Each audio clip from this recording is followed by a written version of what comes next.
this mess right here would head that way. That's cloud cover from Helene, is which just don't want to leave.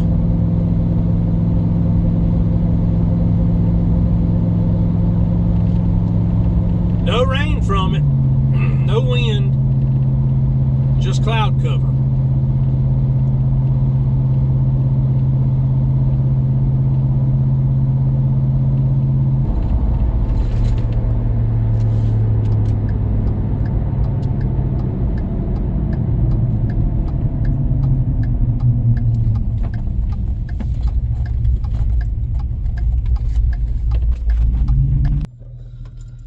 All right, guys, let's get out and put some gas in these beasts. Come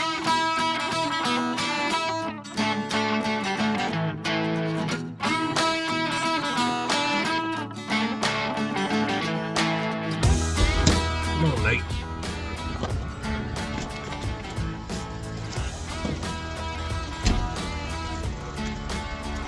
All right, let's show you what we got. And we got to put some gas in this one and this one because we've got a lot of grass to cut on one job. It's the 4.5 acre job that if you haven't seen the video where I did the estimate, I'll put a link in the description box below for that. Yeah, guys, I got a story to tell you. Something happened last night, but everything's okay. Everything's good. Yeah, everything's good. Everything worked out fine. Like I said, I'm not going to give it to you now because I want you to keep watching the video. So we're going to get this gas pumped. Don't fast forward. Watch the whole video. We're going to get these things fueled up, and I'll see you back in the truck. Nate's inside getting the receipt because I got to have that, because if I don't, I can't write it off of my taxes. But anyway, guys, I'll just give you a little hint of what we had happen last night. I'm not going to give you the full story, but because like I said, I want you to continue watching the video, and you don't know when I'm going to tell it, so you're going to have to watch the video, because if you don't, you're going to miss it. But we had a situation last night. Nate took Baron out for his last potty of the night, and all of a sudden he come flying back in the house. But anyway, we're going to get to the job. We're going to show you what we got to do, and we're going to get going with it.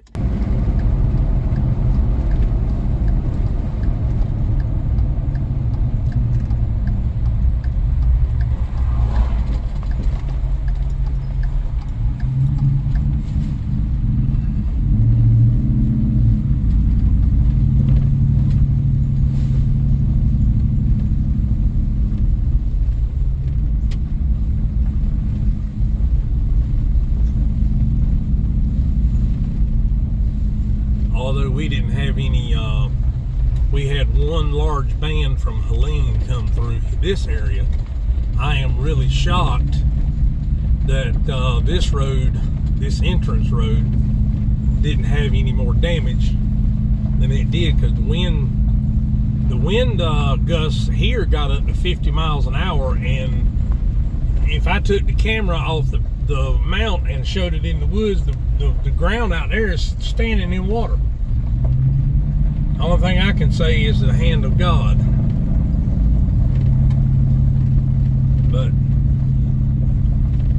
I'm thankful we got what we got, and I'm praying for those our neighbors up there in the western part of the state.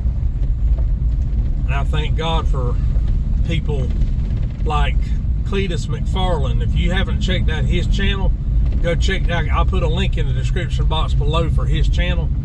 He took his personal helicopter from where he lives. I don't know exactly where he lives, but I know it's not here in North Carolina.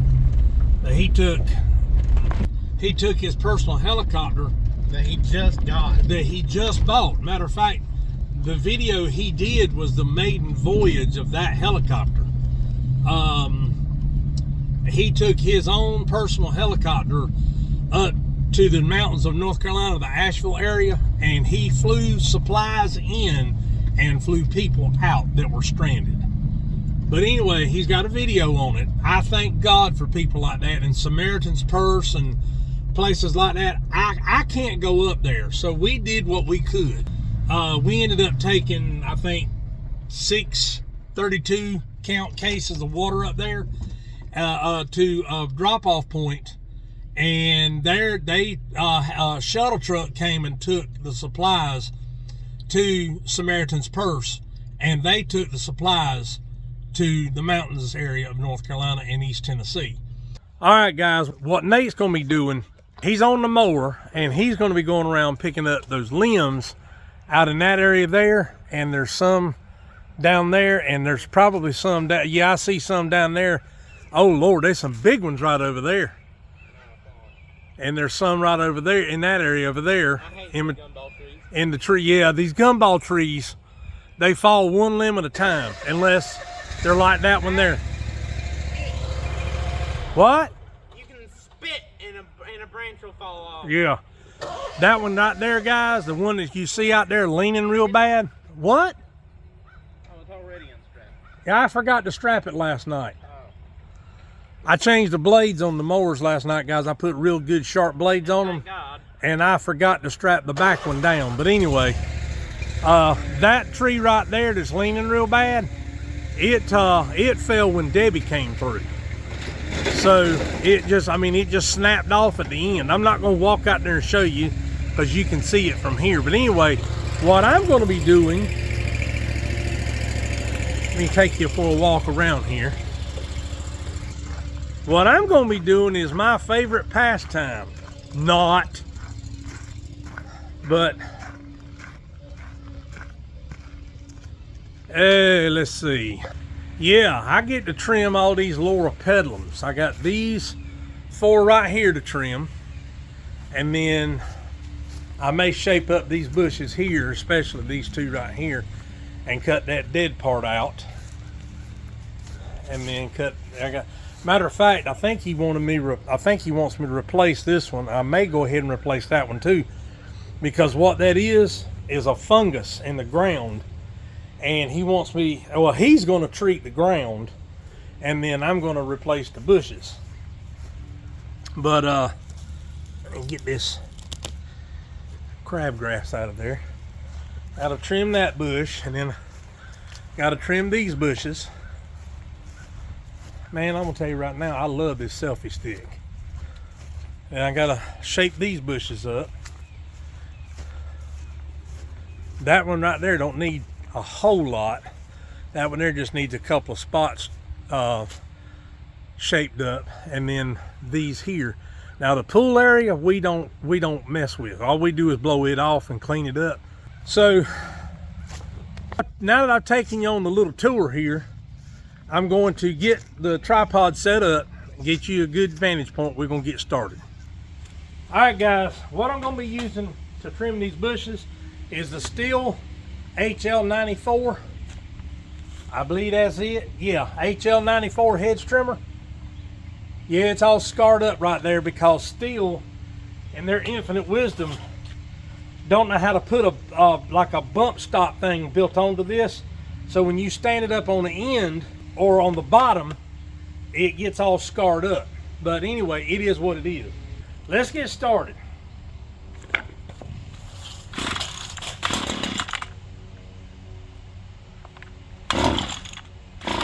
Oh, come on here. There we go.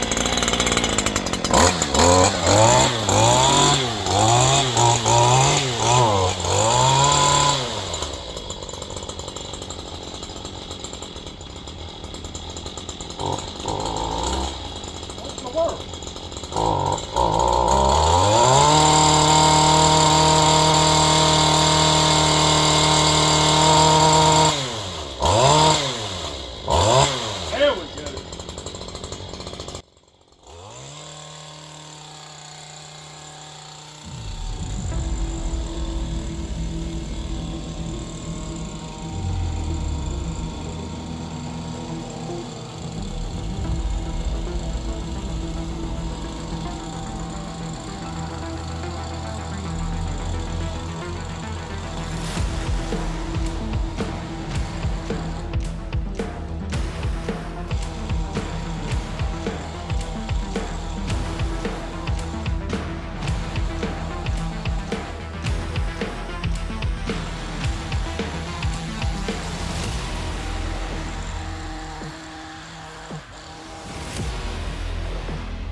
What you doing? I'm gonna leave your mine here. I'm gonna go to the other job.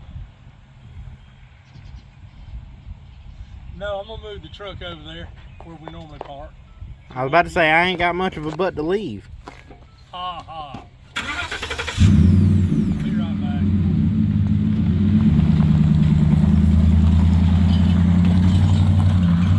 Those fire ants tore me up.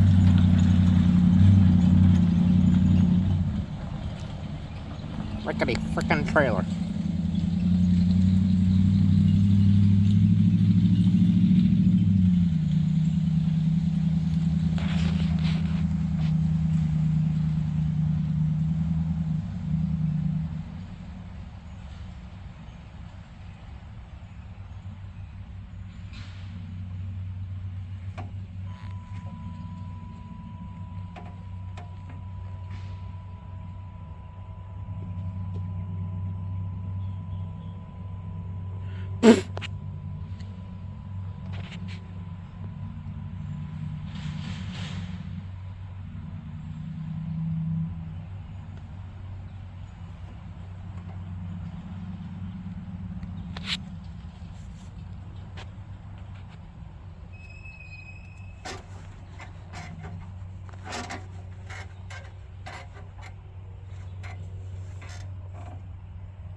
Yep, gonna record him coming back on Rhett.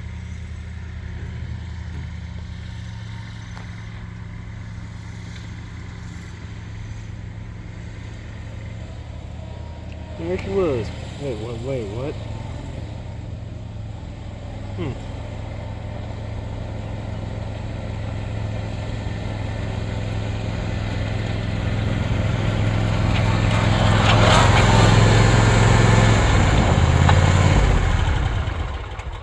Four minutes. Huh? 4 minutes.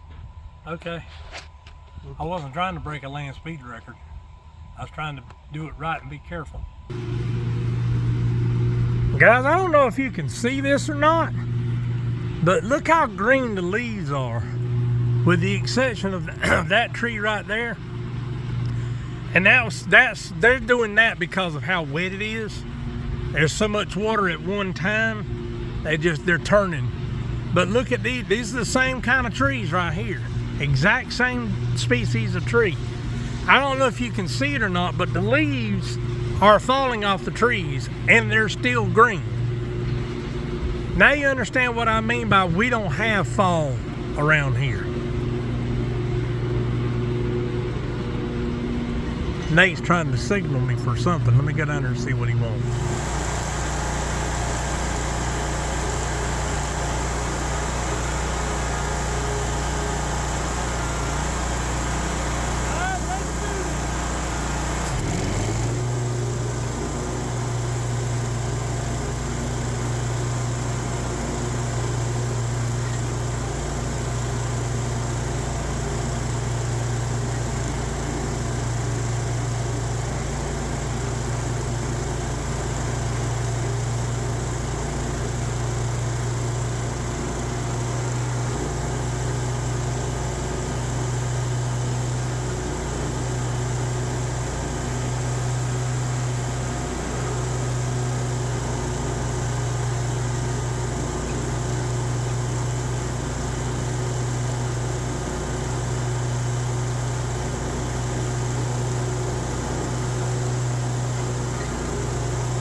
Alright, we stopped to take a little break. I'm primed to pump. But I'm sure you saw the title of this, saw the thumbnail and the title of this video. Well, there's a story behind that. You know, if you have a dog or an animal of any kind, the main thing with training them is routine. Well, our routine with Baron is he usually goes to bed around 11:30. We put him in his kennel, he sleeps there all night, and he gets out in the morning, and then he's free to roam the house, do whatever he wants to do the rest of the day. And last night was a horse of a different color. I'm gonna let Nate tell you a little bit about it, and then I'll go into more detail after he gets through. So what happened when you took him out last night? What do you normally do, and then what happened? I normally just watch him. In this dog, we're talking at dark. I watch him with a spotlight, and he either does number one and number two, or he does number one and comes back to the porch. He comes back to the porch when he's ready to go back inside, no matter what he does.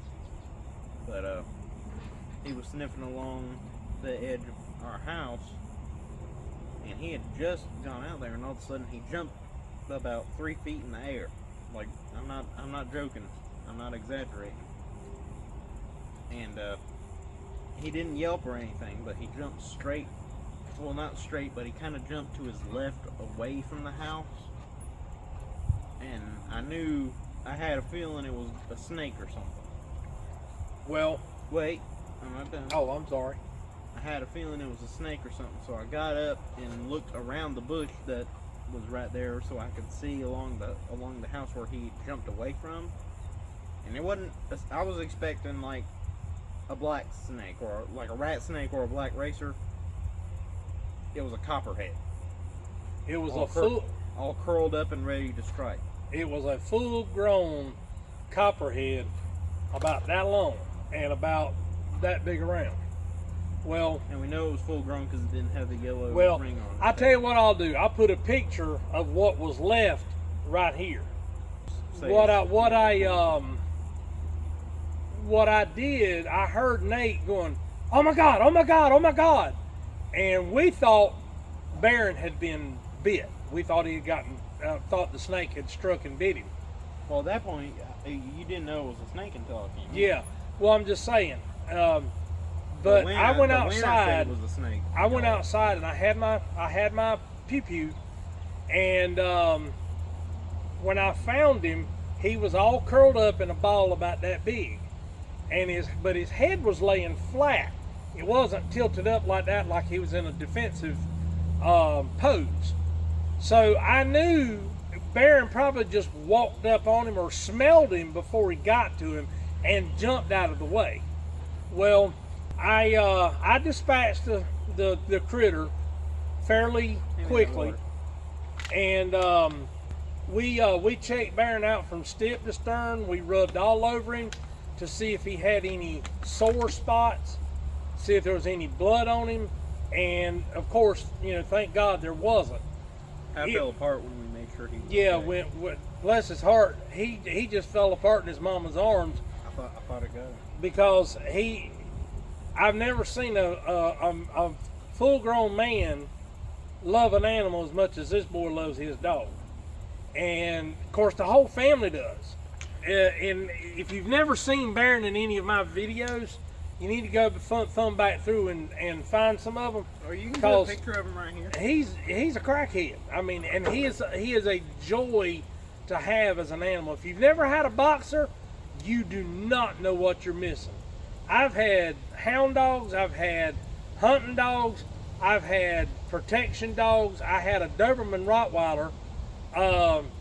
She was a female, and she was probably one of the most loving dogs I've ever had. But she's nothing compared to Baron. I mean, Baron weighs 85 pounds, and he'll climb right up right here in my recliner, and he'll sit in my lap.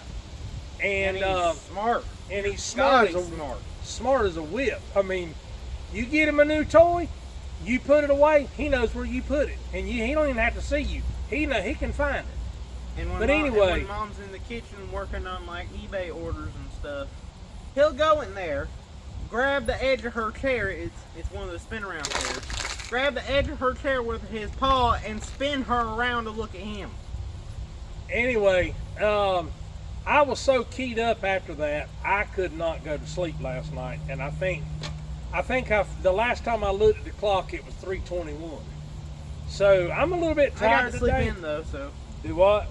that let me sleep in though. Yeah, and so that's why, as Star said at the start of the video, we're getting a really late start. That was on me. But anyway, that was the story of last night, and from that point on, I would go out there with them, and I would walk the areas where Baron normally potties, and I would scan with the spotlight to make sure there was nothing else out there. And then this morning, Flossie let him out, and he went out with that event. So hopefully that's the last of it. But if you got, especially if you live in North Carolina, with this storm had just gone through, you might want to check your perimeter to make sure that there's no copperheads around, because that's what's bringing them out to dry land is the water. I mean, we live right across from and the shop is the same property, right across from a federally protected wetland, and there's water everywhere, and that's probably where that snake came from. Well, I know where he went, and so anyway, that's it. We're gonna take a few more minutes break, and we're gonna get back to work.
Lord have mercy. I ain't never been so glad to be done with a job in my life. It is 3:16. We've trimmed the bushes, picked up all the limbs, cleaned up all the flower beds, cut the grass, weed eat, everything like that.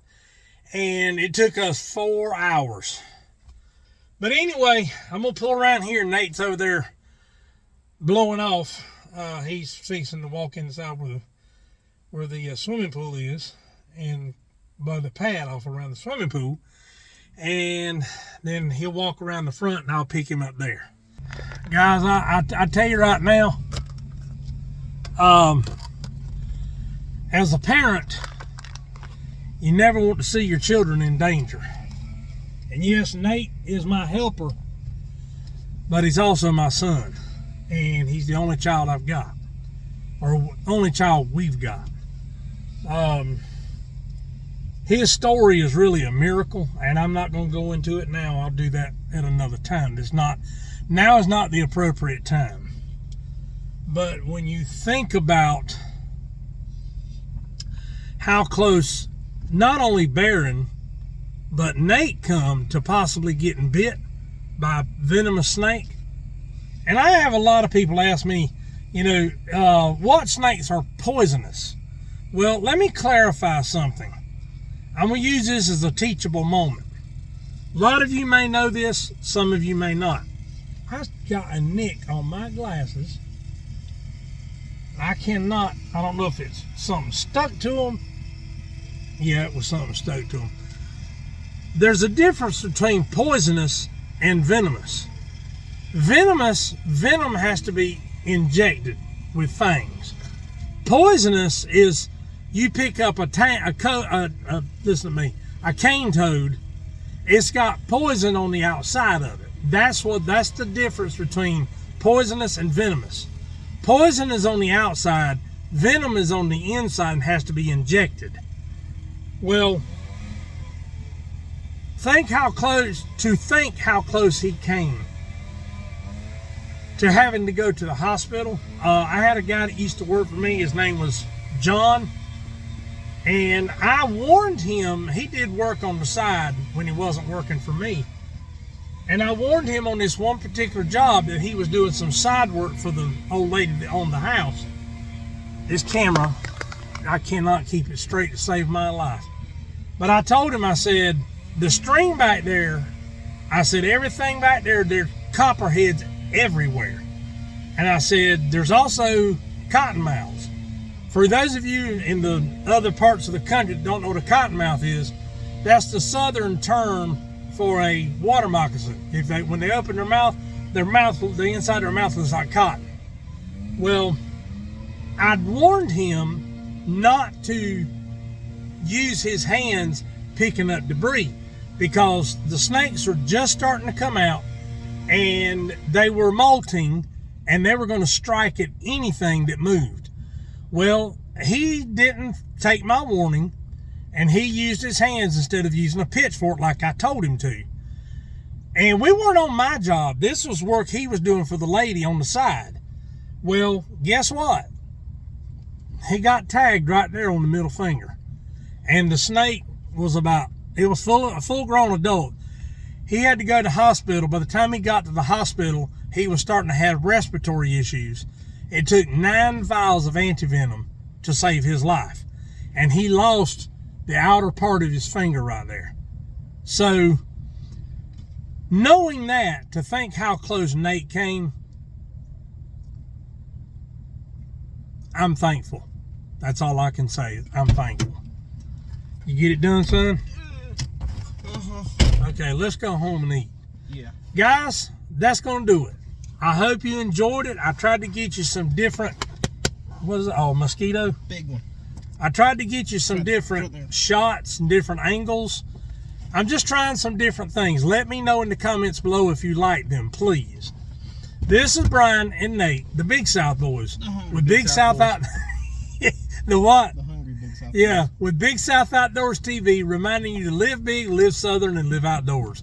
Until we meet again, folks, have a good one. I think my stomach's riding a bicycle.